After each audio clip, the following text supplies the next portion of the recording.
Hello, everybody. Welcome to the late night news. I am Joe Compton, and joining me tonight, Mr. SM Hillman's here. Hey everyone, SM Hillman. The SM stands for what you think it does, uh, and I'm happy to be here. Joe, thanks It's for nice having to me on. have you, sir. Thank you for doing this. I really appreciate it. I know it's late Absolutely. where you are, so I appreciate all the help you can give me. So that's awesome. Um, yeah, welcome to the news, everybody. Uh, these damn organizations gotta stop fucking up. Sean, I'm just like really it's just amazing that each month we run into one of these stories, and of course the top story tonight is exactly that. For those who don't know, uh, Seattle WorldCon, science fiction convention, the longest running science fiction gathering on the planet, which started in 1939 and doling out the influential Hugo Awards to literary heavyweights ranging from Kurt Vonnegut to Ursula K. Le Guin. uh, they had a little kerfuffle that started on April 30th when Kathy Bond, the chair of the Summer's World Science Fiction Convention, or WorldCon, published a statement addressing the issue of the usage of AI software to review qualifications of more than 1,300 potential panelists. Volunteers entered the applicant's name into ChatGPT prompt, directing the chatbots to gather background information about that person and an alternative to potentially time-consuming search engine queries. Uh, they say that their statement was that we received more than 1,300 panelist applications for WorldCon, and building on the work of previous WorldCons, we chose to vet the program participants before inviting them to be in our program. For context, previous panelists included vaunted science fiction figures like James Gunn, C.N. Liu, Jocelyn Bell Burnell, and Mr. Vonnegut himself, I believe, attended it once upon a time. In order to enhance our process for vetting, volunteer staff also chose to test a process utilizing a script in ChatGPT, and it was the sole purpose was using the LLM to automate and aggregate the usual online searches for participant vetting, which could take up to 10 to 30 minutes per applicant as you enter a person's name plus search items one by one. The staffers explained that they placed some controls on the LLM, including human review, acknowledging that the generative AI can be unreliable. They note that an expert working in the LLM field found that WorldCon's controls would protect applicants' privacy, but warned the process might return false results. You think? All right. So then, here's a statement from after fans and writers of the science fiction community were not necessarily enthusiastic about the artificial intelligence, especially when it's used to vet them for a major science fiction conference, panning the move on social media, referencing AI's shoddy track record with accuracy, formidable environmental toll, and the overall cavalier approach organizers took to vetting these panelists. And that incited a response from Ms. Bond, where she says, "We understand that the members of our community have a reasonable concerns and strong opinions about using LLMs. Please be assured that no other data than a proposed panelist name has been put into the LLM script that was used." Her statement continued by saying, "Let's repeat that point. No data other than proposed panelist names have been put in the LLM script. The sole purpose of using the LLM was to streamline the online search process for used program participant vetting, and rather than being accepted uncritically, the outputs were carefully analyzed by multiple members of our team for accuracy." So that prompted the community kind of search into what was really behind this LLM. And that came out, and basically how the LLM searched. This was the exact search criteria that was provided. It was using the list of names provided. Please evaluate each person for scandals. Scandals include, but are not limited to, homophobia, transphobia, racism, harassment, sexual misconduct, sexism, and fraud. Then each person is typically an author, editor, performer, artist, or similar in the fields of science fiction, fantasy, or related fandoms. Then from there, It went to the objective is to determine if an individual is unsuitable as a panelist for an event. Yeah, that's pretty bold and straightforward. Please evaluate each person based on their digital footprint, including social articles, blogs referencing them, provide sources for any relevant data. So that's how the LLM was set up to be searched for. The results were reviewed by a staff member because, as Bond acknowledged, generative AI can be unreliable. And an issue that had been raised in lawsuits claiming defamation before AI generated falsehoods about people.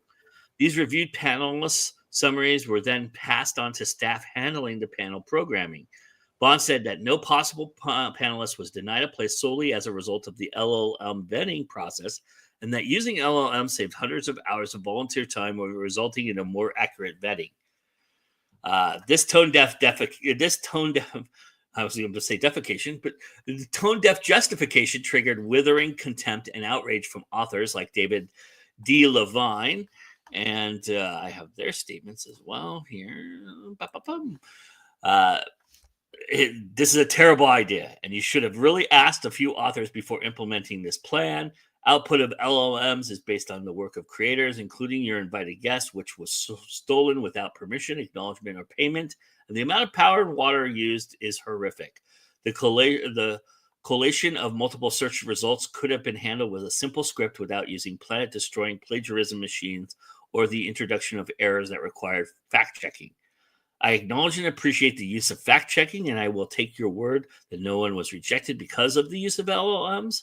Nonetheless, this is an extreme poor choice with exceptional bad optics and will result in a lot of bad press and hurt feelings, which could have easily been avoided. Author Jason Sanford offered a similar take. Using LLMs to vet panelists is a powerful slap in the face of the very artists and authors who attend Worldcon and have had their works pirated to train these generative AI systems. My own stories were pirated to train LLMs. The fact that LLM is used to vet me really pisses me off. And you can see similar anger from many of my other genre people in responses to Catherine Bond's posts, which more than 100 comments ranging from shock at what happened to panelists saying they didn't give WorldCom permission to vet them like this.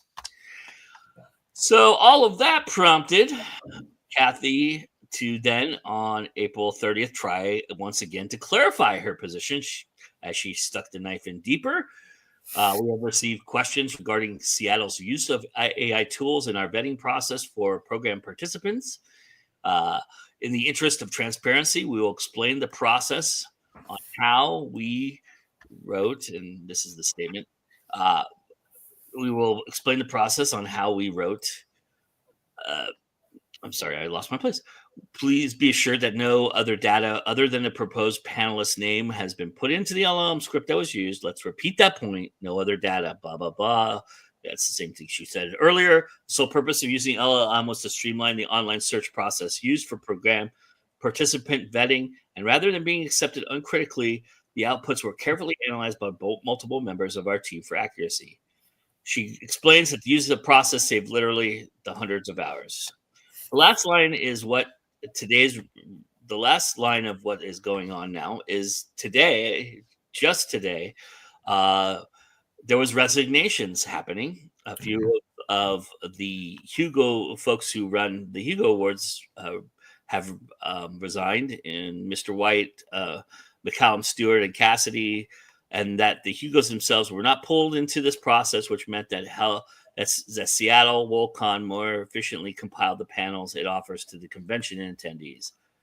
The outcry furthered Ms. Bond to issue an apology on May 2nd, which was first and foremost as chair of Seattle Worldcon. Let me get that up there because I have that slide as well. This is the actual post from the website. First and foremost, as chair of Seattle Worldcon, I sincerely apologize for the use of ChatGPT in our program vetting process. Additionally, I regret releasing a statement that did not address the concerns of our community. My initial statement on the use of AI tools in program vetting was incomplete, flawed, and missed the most crucial points. I acknowledge my mistake, and I'm truly sorry for the harm it has caused. There is so much more that needs to be done to address this harm, but it will take some time to develop a comprehensive response or fuller apology over the weekend. We will release a response by Tuesday of next week that provides a transparent explanation of the process that was outlined, and that was the one I just showed you with what they used. Answers more of the questions and concerns we've received and openly outlines our steps. So all of that has led to a lot of fallout and a lot, the Hugos already with their troubled past, and here we are yet again looking at the brink of another collapse from a major organization, a major part of our world. And it is sad to say the least. I'll let Sean jump in here, but I'm just flabbergasted by all of this and the attempt to cover up and then the attempt to backtrack and all of it is just wow. If we were living in a science fiction world and I were a science fiction or speculative fiction writer, we might look at Kathy Bond as a collaborator with the machines. She doesn't get it. She completely missed the reading. She didn't read the room. She's talking about, we just put in your name. First of all, did you put in their pen name? Did you put in their real name? I'm relatively unique. There aren't a lot of SM or Sean Hillmans. There are a few Sean Hillmans, but to take someone who's passed, Ursula Gwynn, again, a unique name, but there are plenty of John Smith or Joan Smith writers, right? So, and then she talks about how it saved volunteer time. It didn't save a damn minute because once they had the data, 1,300 pieces of data, they had to validate each one of those pieces. At the minimum, probably 10 minutes worth of work for someone is easy. Yeah. But for people who had to dig for, they might have had to dig an hour. So, we're looking at a minimum of 13,000 minutes, possibly, do the math into hours yourself, or even more, right? 1,300 hours worth of volunteer work just to validate when you could have done all of this with probably a lot less than that, right? Yeah. Because you had to check it for mistakes, and then you had to do your own research. Yeah. I fail to see how that saved them a damn minute of time.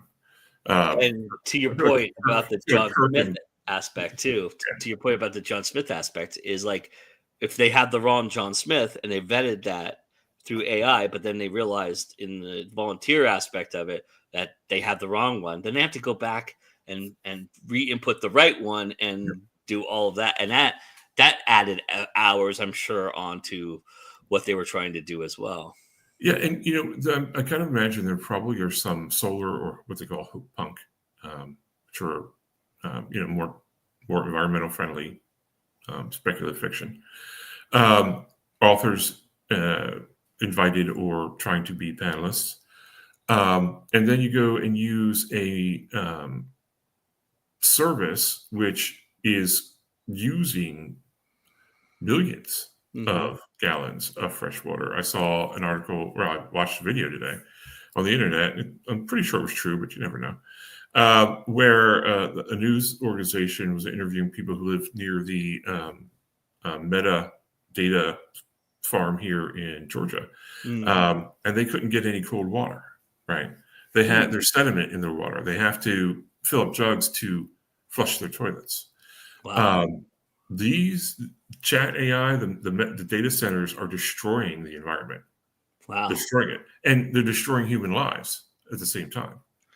So that's like 2 points right there, or 3 points that that never occurred to Kathy Bond. And then we get to, yes, it was all built on stolen data, right? These learning I don't understand why you couldn't just use a Google search. Yeah.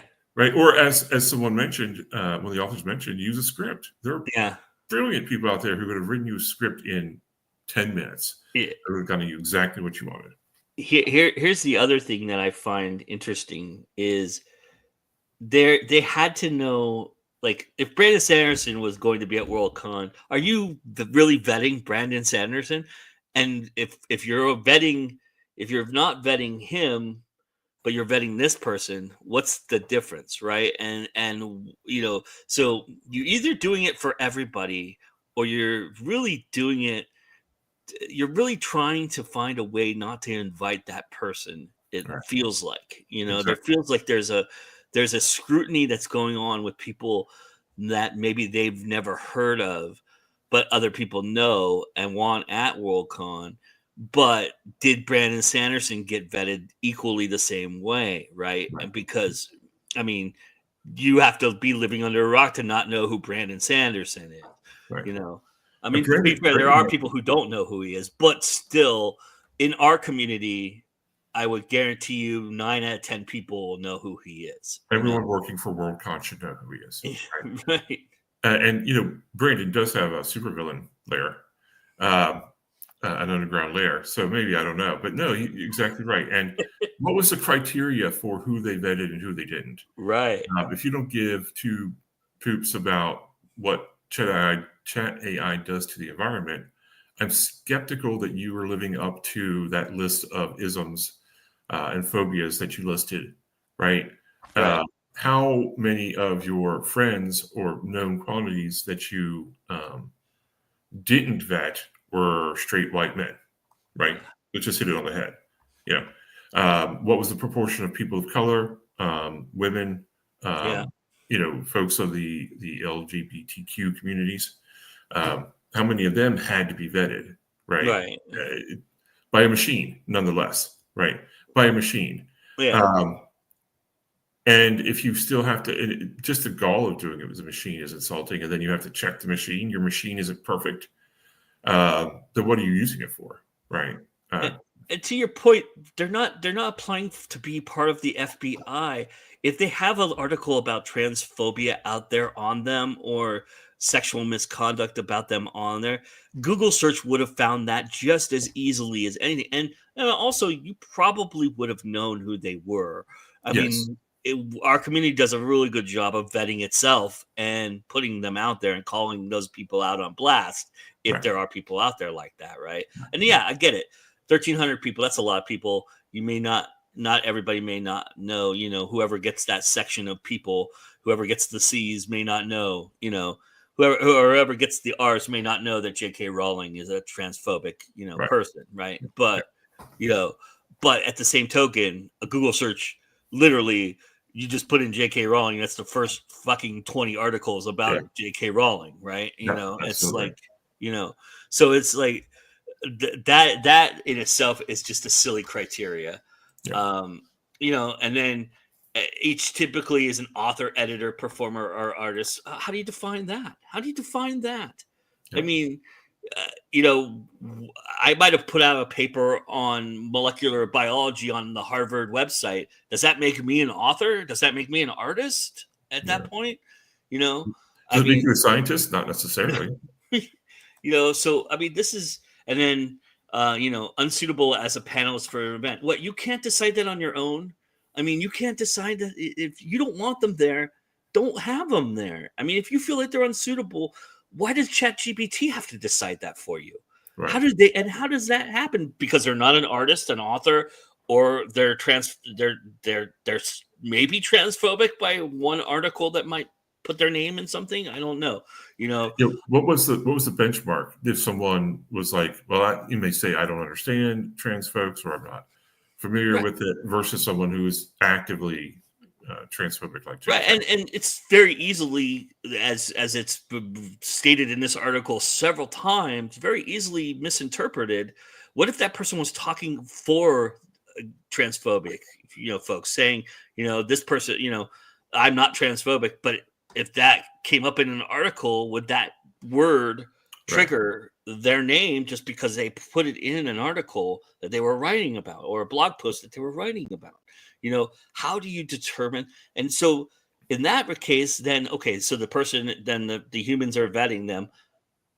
What was the purpose of all of that to begin with, right? It doesn't make any fucking sense why this is a valuable tool if you're already vetting them with human beings. Right. You say you were doing it to save time, but you did double And as you know, as Anita points out, screw ups from Worldcon or Hugo Awards seem to be an annual event, and that is the Hugo Awards. If you want to talk about transphobia and cis white,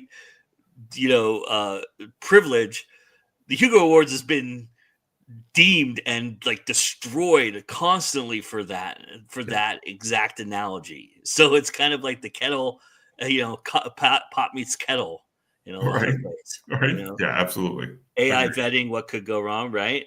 And then they drank the AI Kool-Aid. Yeah. They sure did.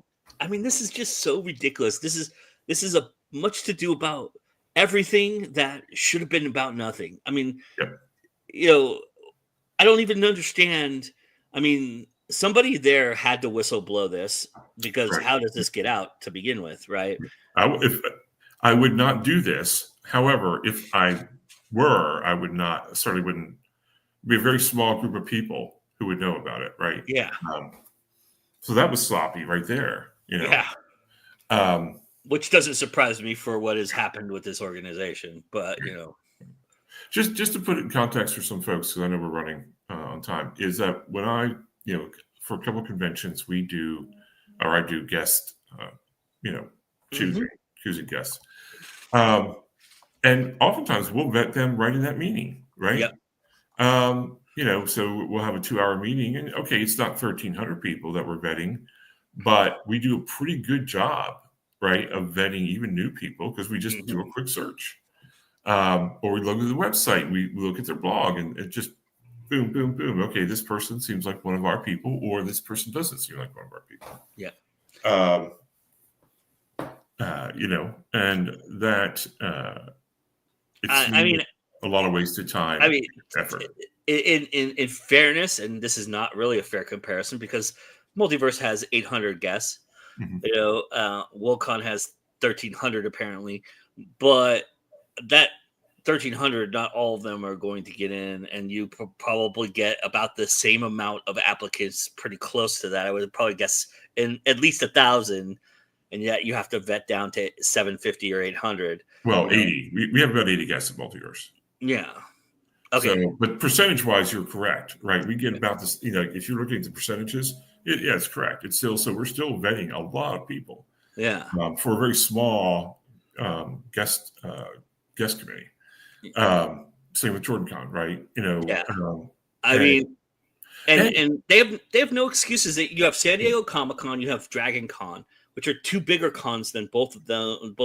Those cons, are World Con times 3 in both cases, and they don't do this. They have a staff that vets, and as far as we know, yeah, right, yeah, as far as we know. But right. And here's another point too: is that a lot of these people are returning, right? So they already know. Yeah. Your point, Brandon, right? They already know Brandon is at Bona Fides. They already know.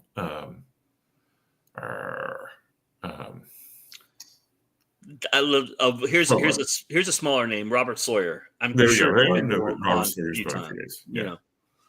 They I'm sure he met me because I'm new, but they wouldn't have had to vet Robert Sawyer. Yeah. Right. I mean, even probably Stuart Jaffe on an even smaller scale would be one of those names. Yeah, right. They probably would have had. They probably could have. Someone there knows Stuart. Yeah. Yeah. Yeah. I think that's the case. Yeah. It doesn't. You're and the fact that she doubled down on it, right? That was just why. Well, and she kept saying, "I promise, no other data was put in there." Okay.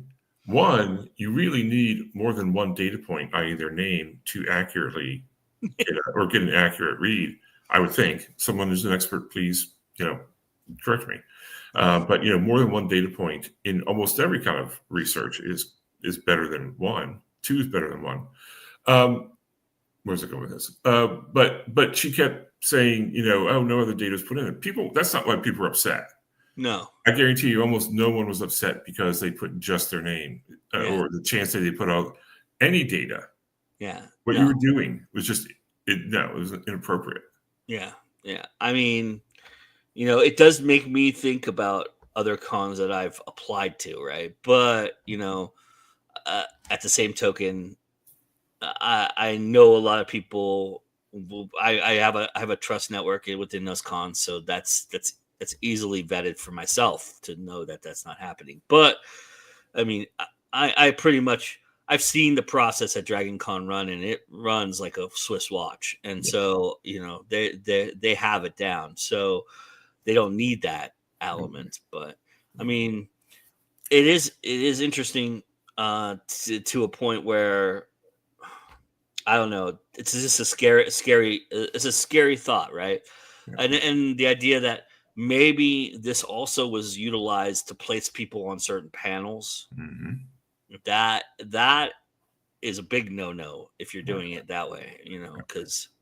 And I think too, pawning it off on the machine, and no matter what she says, that's what they did. Actually tells me they don't care that much about the process. Yeah. Or the people that are involved. Right. They just want to get it over with and done. Right. And because if you were doing it yourself, then you'd have to care and you would have to actually vet people. Yeah. This way, if ChatGPT doesn't come up with a particular scandal for a particular author or artist, you don't have to worry about it. Yeah. Right. And I think that may have factored into it as well. Right. They would just pawn this off on the machine. If the machine's wrong, we could say, well, it's the machine's fault. No, no. Mm-hmm. Yeah. Yeah. All of this is sad. I mean, we've seen this year, we've already seen the fall of an institution in NaNoWriMo. The romance authors have fallen and rebuilt themselves back up. So, but the Hugo Award, and to be clear, the Hugo Awards has absolved themselves of all of this. They have said, we're not involved in any of this process. This is not part of the Hugo Awards, but just being associated with Worldcon and the idea that they've had problems in the past, this adds to that fuel to that fire. And, you hate to see something like that go away because it means so much to a lot of people. But, I mean, this whole thing could collapse really easily, and they have to be careful now. Right. And the Hugos need to understand too. Well, I think they probably do, but yes, every single one of those Hugos, well, modern Hugos for sure, were well deserved, right? Mm-hmm. In the past, maybe not, but we're pretty sure we should feel pretty good about the modern ones. Mm-hmm. It's still a niche award in a niche sector of the entertainment, and it can become irrelevant if people find it to be too far removed from reality. Yeah. It's the Hugo is largely irrelevant to me as an indie author at the moment. Yeah. I've known a couple of indie authors who've won or been nominated for like a Nebula or Hugo. It does happen, but it's rare. Yeah. And the number of indie authors, even though we may not have the monetary or political might, certainly outnumbers the number of traditionally published authors. At least now, right? And again, in the past, not necessarily, but now, it's largely irrelevant to us now. So what happens if it keeps associating with conventions that are tone deaf to everything that's going on around them? Yeah. I mean, it could all just go away. And honestly, if it goes away, then nobody's going to shed a tear for it. That's the sad part. Here you're talking about an institution. Worldcon been around since 1939. That's incredible. I mean, they're coming up on 100 years almost. They're 10, 13 years away from 100 years. I mean, that's insane to think about. Yeah, I mean, and we could say, well, it's because of the ones that happened here in America. Well, right. Maybe no. I mean, they've had issues in other locations around the world as well. So, yeah, I didn't hear anything that happened in Scotland last year, but I know that the one they had in Japan was a monster mess. So, and then Montreal was there wasn't something that happened in Montreal. I think that was when the Hugo Award thing happened, and was the year that it was in Montreal. So the cat puppies. Yeah. Yeah. So, anyway. So there's the bad news, but we got some good news for you because I bring SM Hillman on, and he's got some good news for y'all. So hopefully if you've always wanted to design a game, he's got an avenue for you. So, yep, I sure do. I saw this article when Joe had asked me to do the show. I was like, oh yeah, this is definitely something we can talk about. This is focused on tabletop RPGs. I did try to do some research on GameFound, and I didn't find anything untoward about them. My apologies if I missed something, but so this is from GameFound. They are doing. Are you a tabletop RPG creator with a great idea? Do you have a unique project that could capture the imagination of gamers?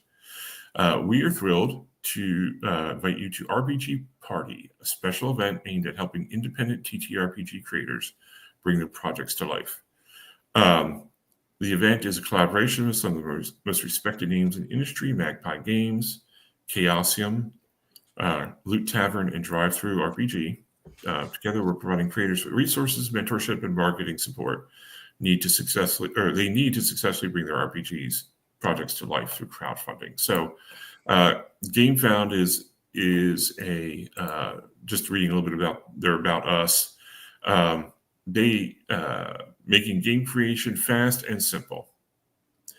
They were established in 2016 by Marcin Svierkot. They are largely a European-based group of individuals. They're very much oriented towards the gaming community. I think not just TTRPGs, but also other kinds of games. But let's see, get to number 2. Oh, 1 second. So the article is on their website, and we'll provide the link. It's called RPG Party Open Call for Projects. So they are calling. They do have an open call out. Here we go. Let's see. Oops, no, that was Joe's slide. Here we go. Why this matters to you, and I think it does. It's interesting to take a look at. And I obviously, with everything like this that comes out, be a skeptic. As a game creator, there's always someone who's looking to help you make a big, fast buck, and they're not necessarily always looking to help really helpful. But why this matters to you is a unique opportunity for small and mid-sized TTRPG creators who want to move their projects forward with real support, visibility, and expert feedback. If you've already started working on an RPG, whether it's a fresh new system, an innovative setting, or an exciting adventure, this event is designed for you. You're welcome to apply whether or not you have crowdfunding experience. The only requirement is that the project you submit hasn't been crowdfunded anywhere before, which I think is important. Right? They don't want you to have gone on Kickstarter and failed, and now you're coming to them, or BackerKit and failed, and then coming to them. So just keep that in mind. Or there are a couple others back there as well. So how does this work? They're launching an open call for RPG creators to submit their crowdfunding projects. I think that's important to remember. That they're really looking for projects that could be crowdfunded, right? All applications will be reviewed by a jury composed of representatives from Magpie, Chaosium, Loot Tavern, Drive-Thru RPG, and GameFound. Partners who will bring their years of experience to the table. From all the submissions, 20 outstanding projects will be selected. The 20 creators will receive comprehensive support, including workshops for all projects with industry veterans from Magpie, Chaosium, and GameFound to refine your project and crowdfunding strategy, marketing boosts from Drive-Thru, and a one-on-one consultation with select projects with Loot Tavern. Expert help from GameFound to craft attention-grabbing preview page for your campaign. Obviously, you should ask them not to use AI art if they're inclined to do that. See our last conversation. And marketing support. Every project will receive $100 to $500 in ad funds based on follower count to ensure your campaign has the exposure it deserves when it goes live. Still, those are interesting things. There's still a lot that you need to do, right? They're not going to do everything for you. And they don't necessarily say that here, right? It's all very positive, but they're not going to do everything for you. They're really probably looking for people who've already got a bit of a following. Just keep that in mind. You may want to ask your mom. Or have a complete concept, right? Right. Yes. Ask your mom to get her mom book reader group to at least follow it. Right.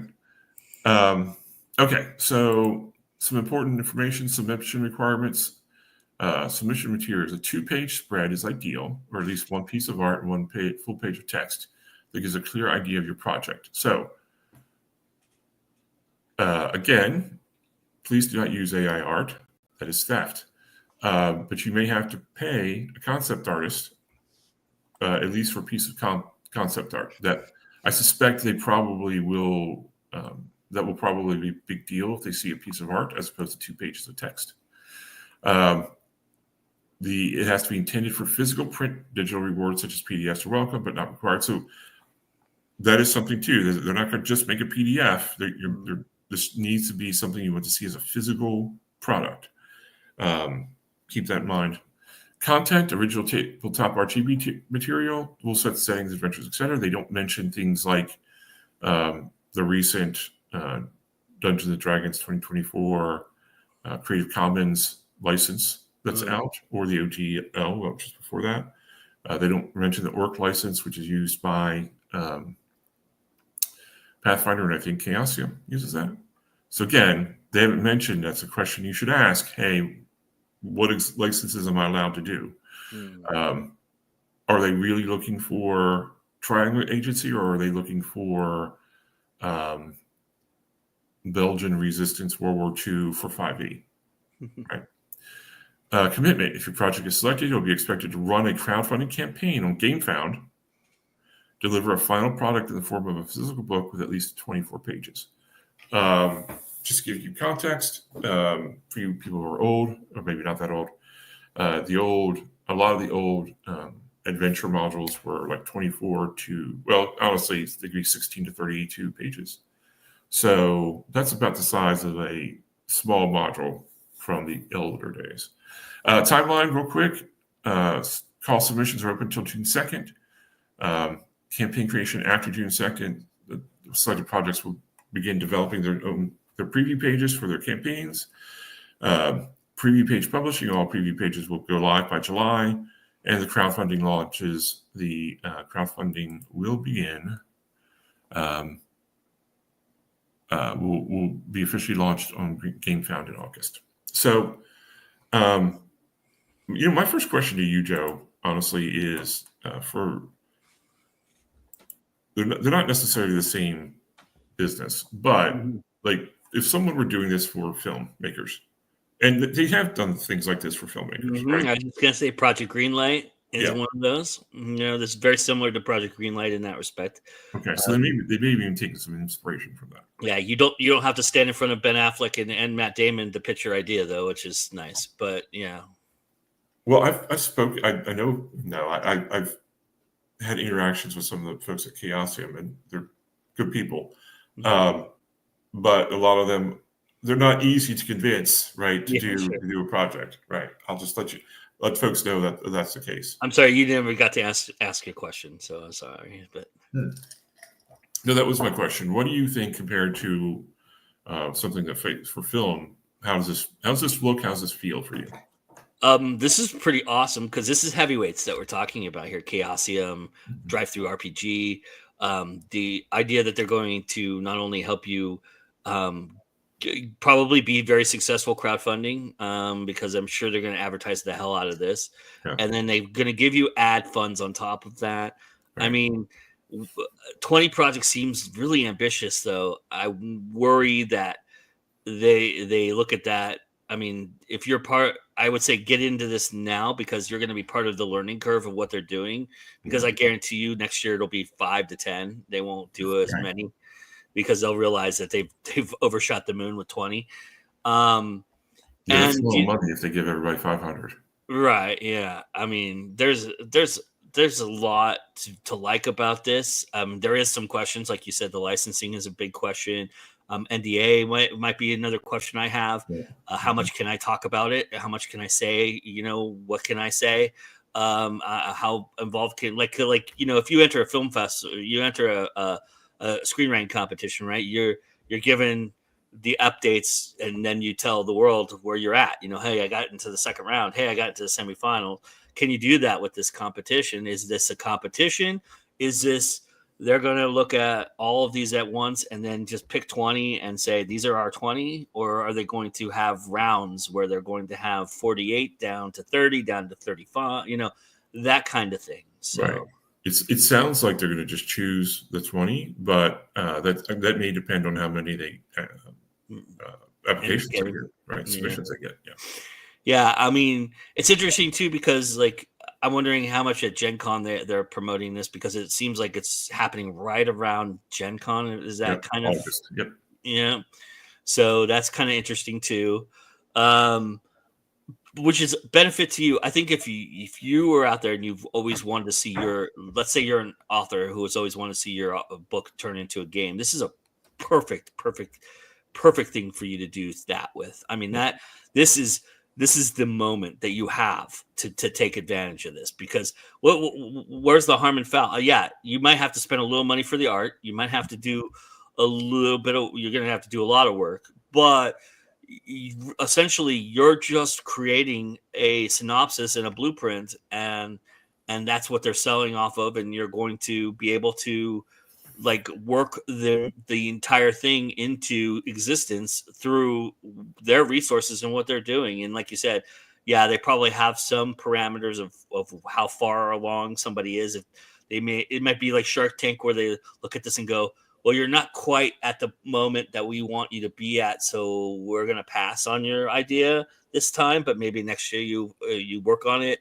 you get it back to us next year and see where you're at, kind of thing. So you do want to get it as close as possible to actual fruition, to being almost where you're putting it out yourself, kind of idea. Yeah. To that point, I think you do want to do that. I think the easier the job they have, because they are doing 20 of them, the more likely you're going to make it into that 20, because they're going to pick at least. I know they'll probably pick, if the idea is super awesome and it's just like 1-page idea at this point. I mean, obviously that wouldn't be.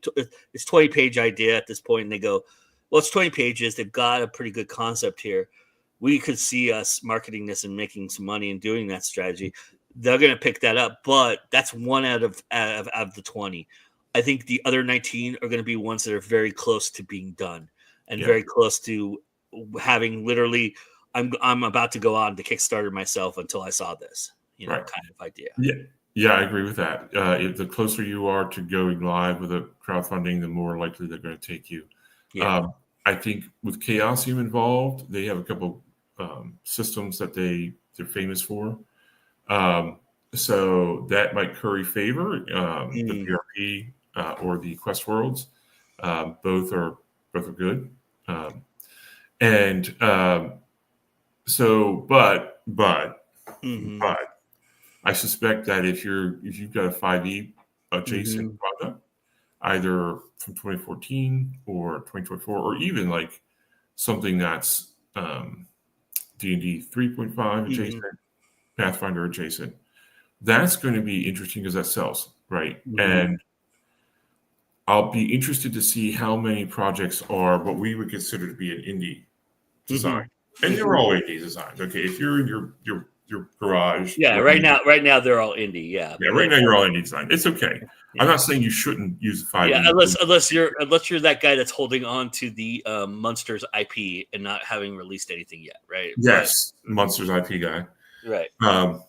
But it's okay. You're all indies, but I feel like they have their marketing data already and they know what sells, right? And they're not gonna waste their money on something that doesn't sell. I also think you'd be smart to look at those systems that Chaosium runs. Look at vet the organizations that are being involved in the Magpie.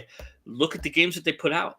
and Yep. say, is my game fit into their IP? Does it fit into their? Because if it does, they're more likely going to take you than they're not going to take you, right? I mean, you're not don't create something to marketplace where it's to the marketplace. Obviously, you want to have your own idea and you create your own thing. Yeah. But if there's a way you can, skew it toward them, I think you're going to be benefited by that aspect of it too. Absolutely. I do have one question. I mean, this is very vague, all of this, right? Yes, it is. So I mean, are they going to frown, like, because there's levels, right, in RPG gaming and TT RPG gaming, where there's like when you and Tim, to plug your show, Zero Means You're Dead, he just did the nice talk with Tim Niederreiter, and you guys talk a lot about D20 versus D6 games, card games versus dice games, right? And the stigma that attaches to each of liking each of those, right, and being part of that. If Chaosium doesn't do D6 games, and you're doing a D6 game, are you really hurting yourself, putting shooting yourself in the foot kind of idea too? Right. So that'll be one thing, if you can find out who is doing what, because some of the Chaosium guys are big Star Wars D6 people. It's spoken of as legendary. It is really good. It helped save Star Wars. That's another story for another day. So yeah, if you get the right creator on the other side, they're like, oh, this is like Star Wars D6. Boom, you're in. Yeah. But if they're like, oh, I don't like D6 systems, then I mean, that might work against you, right? I mean, a lot of people have a real regurgitation toward D20, right? So yes, right. that has been like the big, like, D6 is it's kind of like how vinyls come back in music, right? People putting out vinyls is the equivalent. D6 is the equivalent of putting out vinyls, because it's paying homage to your childhood and what you did. And before there was ever 20-sided dice in existence, you had 6-sided dice, and you used those to do to slay the dragon, right? Kind of idea, right? Yep. So those are all coming back into vogue, and I think a lot of the people who run these companies now were kids of that era playing those games, and then that nostalgia plays into it. So there might be an actual bias against D20 games and things of that nature too, and you have to think about that a little bit too, I think. Maybe. Well, that is a good point, because Chaosium is I won't say rival. Well, I mean, they are a competitor against D&D and D20 games and things like that. And they have steadfastly stuck to their guns with their own D100 system, which is great. I love it. So it could be a crapshoot if you go 5e adjacent and they're like, nope, I don't like it.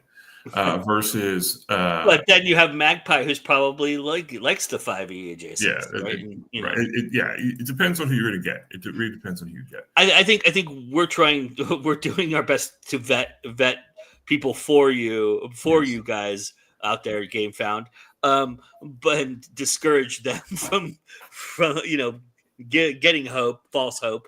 Right. But take it seriously, right? But I do think if your concept is good, all of that can be worked out on the other end. And I think that these companies know money bags when they see them, and they'll be like, if this thing is going to make us money, if this thing's going to make us publicity for our games, like if we're the guys who put out Shadow Dark, right? What does that say about our decision making in our games, right? People will associate that as well, so they're going to look at that as well. These are not dumb guys. These guys have been in business for a long time, doing millions of dollars of business. I mean, at Gen Con, Chaosium has a whole fucking floor. I mean, that's how big they are, So they've been through the doldrums a couple of times and come back out alive. So they understand. They understand the market. They understand the industry, such as it is. So I think ultimately, hone your concept, design your concept. Don't worry about rules and stuff like that, but keep those in the back of your mind. And maybe when you're pitching it, if you have to go and pitch it to somebody, they go, well, we see this as a D20 game. Do you think you could adjust? Don't be rigid and say, no, I'm D6 or die, right? Okay. It's what we're kind of saying, kind of idea. But I mean, there's always compromise. There's always give and take, especially if you're working with somebody who's going to give you money. They want to know that their money is going to be well spent. And, sure, absolutely. And they have a method in which they make money. So they're going to stay with that method. They're not going to stray from it. So, that's how that goes. And that's the similarity to the film. Yeah. Yeah, that is correct. Right. Yeah, I totally get that. Yeah, absolutely. All right. Well, that is awesome. So everybody, get your game on. Get your game ready. Make it happen. We'd love to see somebody from our group out here, our Going to Now family, make it into the 20. That would be amazing. And if you do, you better be contacting me immediately because I want to hear about it. And I'm going to reach out to GameFound and a bunch of them, and maybe toward closer to you and I, Sean, can talk to them and see if we can cover some of this and cover it for Going to Now, because I think it's interesting. Because I think there is something to be said for it's kind of not a very well known thing other than on Reddit about this. That I've seen it out there. So yeah, it's really not that well. So who knows? You might have small competition. Yeah, awesome. All right. Well, each month we bring out CL Cannon to give us some marketing tips, and ironically, we have a show called Trope or Not Trope now with AF Stewart, and this is a way to utilize tropes in the manner in which will help you market a little better, be out there and utilize them in a smart way, along with other aspects of it. And so this is CL Cannon with her marketing tip, and then we'll be back to talk about those dreaded tariffs. Oh. Hey guys, CL Cannon here from Fiction Atlas Press, bringing you another monthly marketing tip. And today I want to talk to you about the art of crafting a micro pitch and how you can use this tactic to sell more books to your audience. So what is a micro pitch? A micro pitch is a very short but impactful bit of info about your book that influences readers to seek more information and ultimately to buy your book. This can be as simple as pointing out your book's tropes, sharing a 1 or 2 line excerpt, or even doing comparative marketing with other popular media.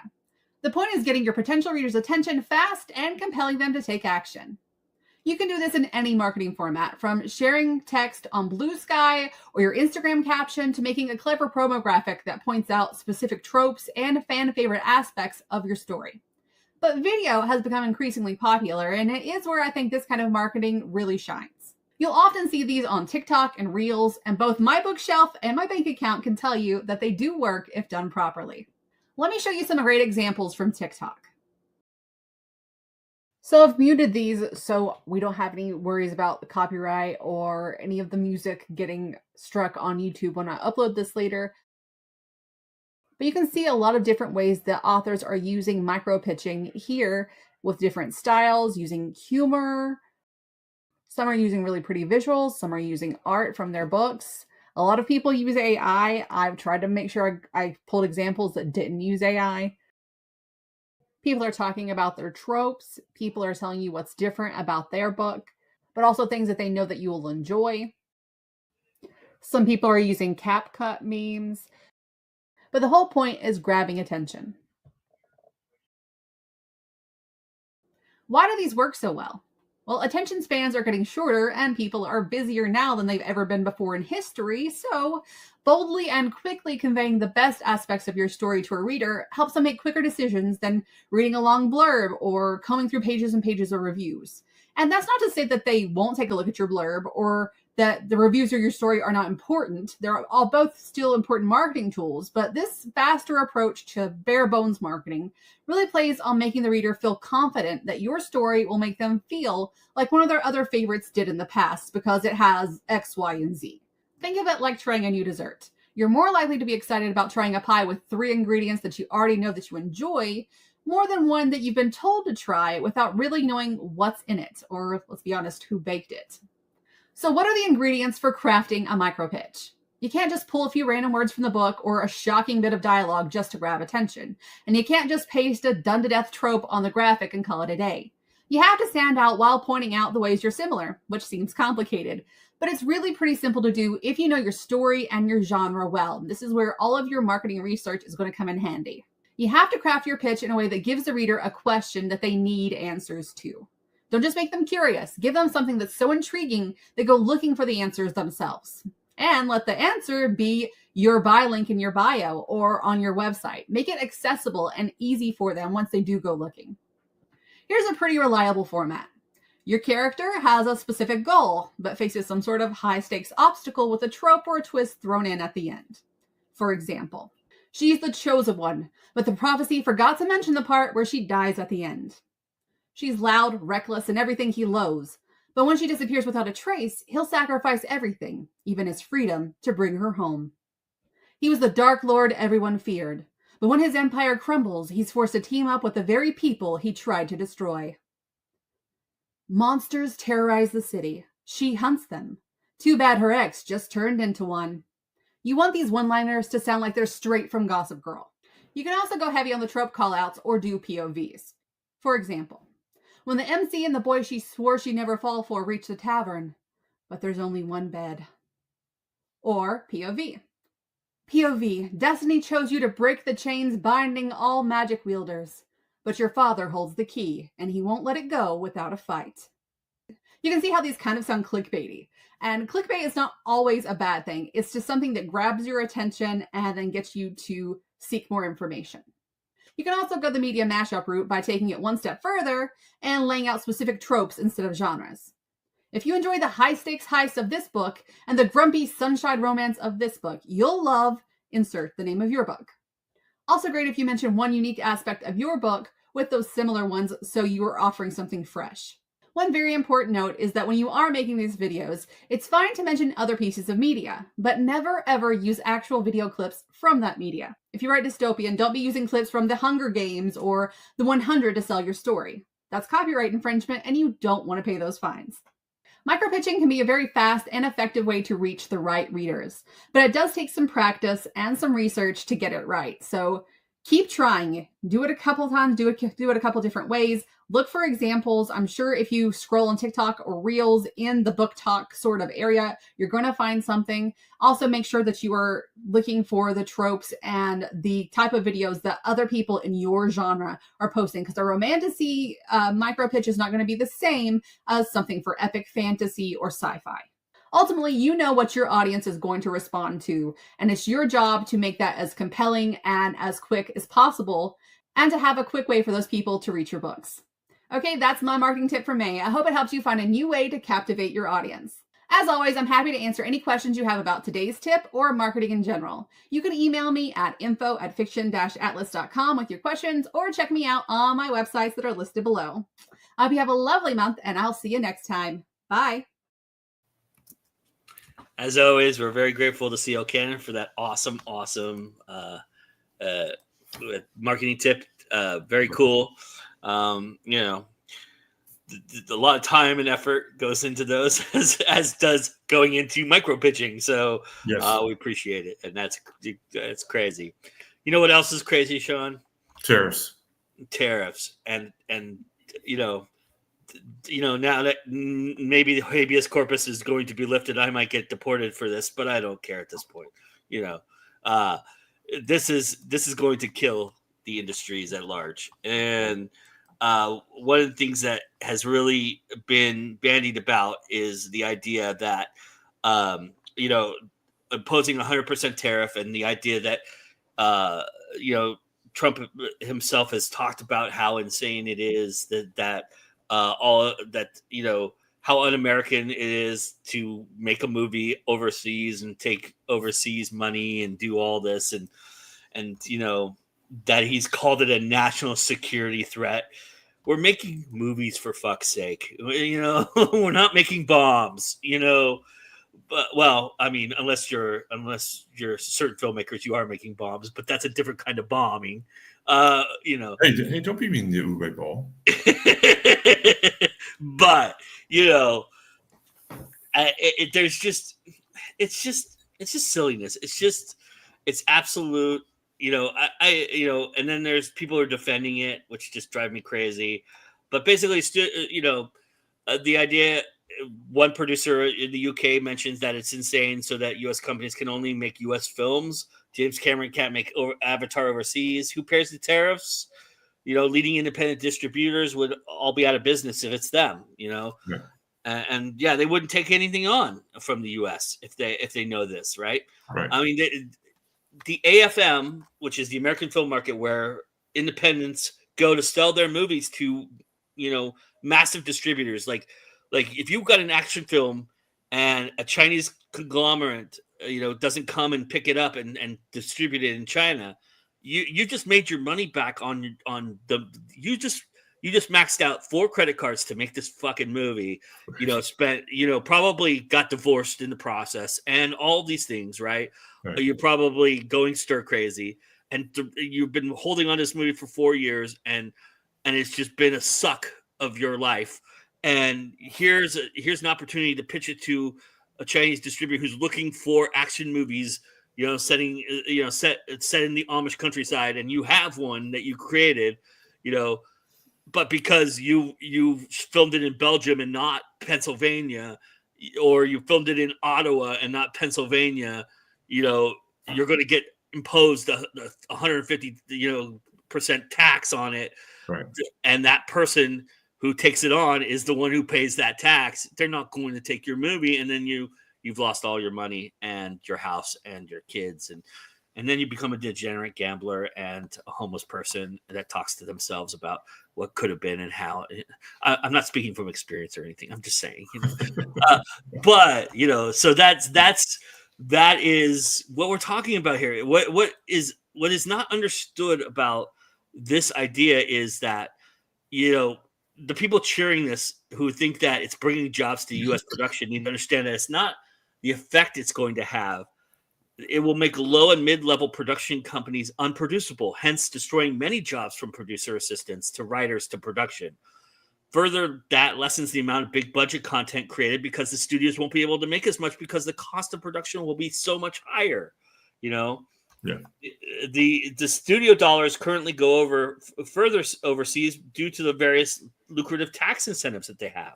Right. If you want to do something for the industry and make the industry whole again in America, let's do a federal grant or something that encourages creativity, that encourages artistry, instead of trying to suffer it. I mean, the whole idea, and I can turn it over to you to speak on this, but the whole idea of tariffs imported for tabletop gaming is that the materials that come for tabletop gaming do not get made in America. No, they get made in China. They get made in other places where we are imposing a ridiculous amount of tax on them. Yep. And that, in turn, if you're an indie creator, you can't afford to have it made in a factory in Wisconsin. It would be 3 times the price, even with the tariffs. It would be more. Right. So what people should understand is that for the large part, gaming industry lives on the margins, right?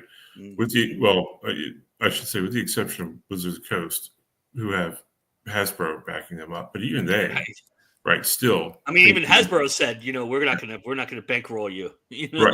Right, exactly. So as a company, we talked about Chaosium, and I don't know their financials; it's not my business. But when a company kickstarts, right, a lot of that money goes to the artist, to the manufacturer, wherever they're manufacturing it, shipping, stuff like that.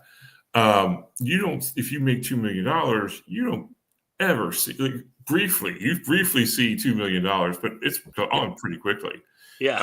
And then you have to continue trying to sell on a monthly basis to people who didn't kickstart you. And, it's like, you didn't spend $200 on my Kickstarter. Can you spend $200 on this game? That'd be really great.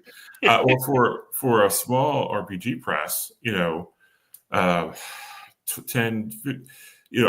do I hate paying $25 for a PDF? Of course I do, but I still pay it because I know that more than $25, well more, right?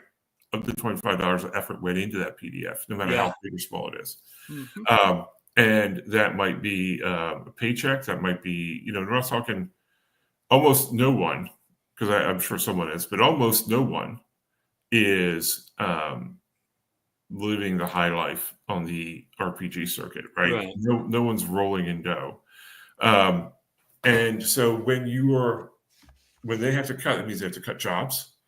If they're a sole proprietor, and there are a few of them out there who, work with others, but really they're sole proprietor. You're a sole proprietor. That means if you might have to give up producing new supplements for your game and take on extra work at work, right? Or to focus more on your day job, because we all have day jobs still, right? Yep. And that creates a lot of issues, right? And it just destroys the industry. Tariffs destroy competition, which is what's going to happen, right? Tariffs destroy incentive, right? No one's going to want to sell. I mean, unless Trump's idea is to make all RPGs free, but I seriously don't think that's the case because No. right. So it's going to de-incentivize entrepreneurs. I don't want to get in. I don't want to. If the price of a single RPG mag from China goes up 100%, was $6, that would be $12 now, just for me to make one. Yeah. How you make money off of it? You got to sell a prototype. Right. Exactly. Yeah. How are you going to make money off it? You're not. Right. You're not. You're just going to sell at a loss, and a lot of companies already do that, right? Yeah. Or they barely, they sell 100 units. They're able to produce 100 units, and it destroys industries that are on the margins, and even industries and even companies that are not quite on the margins, right? It reduces their ability to create new content. So yeah, tariffs are just terrible. The tariffs have always been a terrible idea. Yeah. And in terms of indie film, I got news for the studio films. Where do you think that you think you're going to be able to process film in America? Guess where those cameras that make film are from? They're from Japan and China. Yeah, you have the red camera, but that's a digital camera. So guess what, Hollywood? By osmosis, maybe this might be the one good thing that comes of this. You all have to do it in digital. You can't do it in film no more, because if you buy canisters of film, they were already fucking expensive from Canada. Right. People importing that stuff from Canada. That's one of the tariff countries that Trump is targeting. You're going to pay 3 times that amount to get a canister of film. Yeah, and maybe more because Canada's mad at us now, so maybe they might stick it to us, right? Yeah, I wouldn't blame them. I don't blame China or anybody for this. This is a problem that's going to kill you. You're talking about how it is a national crisis that but the creativity is still there. I mean, James Cameron's still making billion-dollar movies. Peter Jackson's not American. That's a bad example. But, there's a lot of people making, Tom Cruise is still making millions of dollars. Rock is making billion-dollar movies, yeah. Whether they shoot it in New Mexico or they shoot it in Toronto or Belgrade or wherever they shoot these things, they're still utilizing Americans to do things, camera crews, things of that nature. They are utilizing the talent over there as well. But the whole idea is part of the great thing about this job as a job is that you get to do a lot of really cool shit elsewhere, not in your backyard, right? So there's a cultural thing about it as well that you're killing, and the elements of that idea you're killing. But it's not just. But what happens is there's a trickle down effect, and the independent portion of both of our industries will die because you can't survive. If the big companies can't survive, the little companies won't exist because they just can't do it, well, until somebody innovates some other way to do it, right? Where they pick up their phone and make a movie, and all of a sudden it's the most talked about thing in Hollywood, right? Or, similar thing with an RPG, right? Like here you have a young lady who put herself on Kickstarter and made a $5 million game out of it, and now running a franchise, right? In Shadow Dark. Yep. Kelsey Dion just actually they just did recently got a new Kickstarter, which for a supplement for the game, which I think got over 1 million as well, or maybe even over 2 million. I think. Yeah, I mean those kind of anomalies. Yeah, if you want to play the lottery, be my guest. But you're playing the lottery. You're not really focused on what you're doing at that point. Right. And the really bad part about this is something you touched on earlier, is that it's really a double-edged sword. Mm-hmm. Right. I won't get too crude with the analogies, but kids might be watching, or Canadians. I don't know. But there is one Canadian watching. There is one Canadian. I know. It's okay. She likes to murder people in her books, though. Yeah. So not only are they creating these huge tariffs, which make the exchange of goods, services, ideas with foreign countries more expensive, but they're not incentivizing, as you mentioned, the production here, right? If you really want people to make Americans to make American films in America, whatever that means, then you should probably coordinate with the states who are already, like Georgia, who are already making it attractive for studios to make movies. Give a tax break for those who utilize unions. Exactly. Tax break for people using unions. Tax break for when you buy here, right? You're not penalizing your I don't know, giving them a prize. You're incentivizing them to use American-made goods. Yeah. If those goods are available, right? And that's another thing. Not all the stuff here is made here. It's available here is made here because some other country does it better, and that's what globalism is about, right? Recognizing global markets that give and change, and the whole idea of the trade deficit is nonsense anyway, because it's they give it overwhelming. They give one big number, but on individual countries, we may be positive with some countries, right? We may sell more to them than we buy from them. So the idea of tariffs is just ridiculous, right? It doesn't hurt. It doesn't help anyone, right? Yeah, these industries are suffering, and they're already suffering. Independent film took a real big hit during the strike, and is just slowly starting to make its comeback. But the encouraging idea of that is that it's just encouragement right now. It's not even, productions were halted tenfold because studios didn't make any money during that period of time. So studio films were incentivizing their own employees and their own people to vacuum people from independent productions. I mean, I am a victim of that, so I know that for firsthand. So, and so those are all factors that are already plaguing the industry, and then you're going to add on top of this the impossibility of being able for me to fly over to Belgium and make a movie real quickly and cheaply with the talent that I know that's there and friends that I have there, who want to make stuff, right? And and are willing to give up their weekends and 10 days to do it, because Belgium has a really good vacation system, and you can take 3 weeks off to make a movie, kind of things like that. But that's a whole other political debate.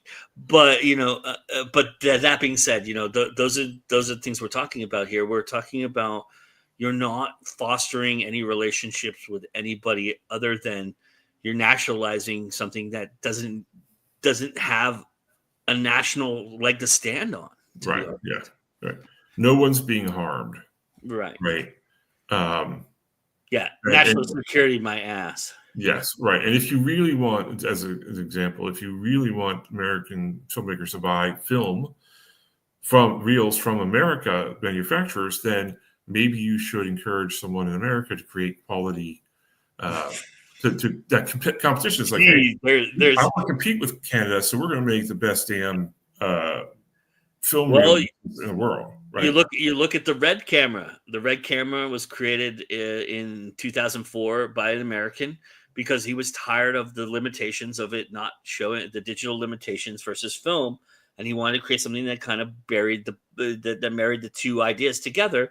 And the Red camera is one of those cameras that gets used quite a bit in productions, not just in America, but all over the world now, because it is an affordable piece of equipment that can be utilized to make a motion picture look like a motion picture should look like when you put it on a 50-foot high screen. Right. And that is what we're talking about here. So he did that, and his camera is comparable to any Panasonic Aeroflex camera, anything you can think of, any Canon product, any Sony product out there is comparable in many ways. It's actually even more superior in its technology aspects and the things that it can do. It's the first camera that could do 4K and 3D imaging and do 360 imaging and things of that nature. So those things happen to be enhancements and incentives because he was tired of what he was not getting. And so that's the innovation you need to champion. Yes. Innovation always is going to work better than tariffs, right? Yeah, absolutely. Yeah, 1,000. And we've seen it work in reverse, right? Countries where America had the quarter of the market, and then suddenly everybody's making cars and electric cars and stuff like that, right? I mean, so yeah. Yeah. Anyway, so that's that's a sour nut to end on. But hey, look, we're still here, and as long as this is working and these are working, we'll keep creating things and we'll find a way. We are nothing but resilient and resourceful, and as not just Americans, but as human beings, we're that. And so as long as creativity survives all of that, then there will be a way to express our creativity. And that's what being indie is all about. And I think that's absolutely. Oh, I totally agree. Yep. Also, what's important to note is that you'll see Mr. Hillman again on Sunday as he brings about we're trying something new. We talked about this when we designed this season. And he's got a really great panel to do this with: Juliette Rose, Jan Kochik, Ariel Don, and then Jessica Nettles. They're going to build an alien for us. What that exactly means, we're going to find out. We'll figure that out. But I think correct me if I'm wrong, Sean, but I think really the JordanCon panel that we did at JordanCon about aliens was kind of a test drive of what you're going to kind of do with this panel a little bit. Yes, it is. Yep. And absolutely. so if you were there for that, I know Enthralled at Dusk was, and she's a frequent watcher of the show. So, but that's kind of the air, and Rob as well. Rob was out there somewhere. That's the air of what I think we're trying to accomplish with this. And we've got a couple more of these where we're going to build a villain down the road and things of that nature. Yeah. So we're going to try this out and see how this goes. I think it's going to be a fun little experiment, and it's going to be a great show. So everybody go check it out noon Sunday. And then when, programming, Sean will fill you in on all the programming on Sunday as well that we have going on. Tomorrow I'm also going to drop a new Saving a Seat episode, myself and Brian Tan, where we explore documentary films. So we did 3 documentary films, 2 of which are brand new, and 1 of which I made Brian suffer through. And so he got the artsy fartsy me for that one for sure. But yeah, it's going to be great. That'll drop at 6 p.m. Eastern tomorrow as well. I didn't bring the graphic here. Sorry. How it is. Yeah, it is. Anyway, so that's our show for this month. Thank you to Sean and Mr. SM Hillman for joining us. Tell everybody where they can find you, by the way, sir, real quickly. So you can find me here on This Week in Indies as a host and KJ's panelist. You can find me on the Goni Network on Hit the Dice, which is our actual play, and Zero Means You're Dead, which is our interview show. And then thewickedboys.com is my website where I blog, and my book is for sale. The Language of Skeptics. Please, are you a skeptic? You should read that book. Yeah, awesome. It's a great book. I loved it. It's one of my favorites. And yeah, for sure, everybody check that out. And remember, it's always time to go indie now. We'll see you again soon. Bye, everybody.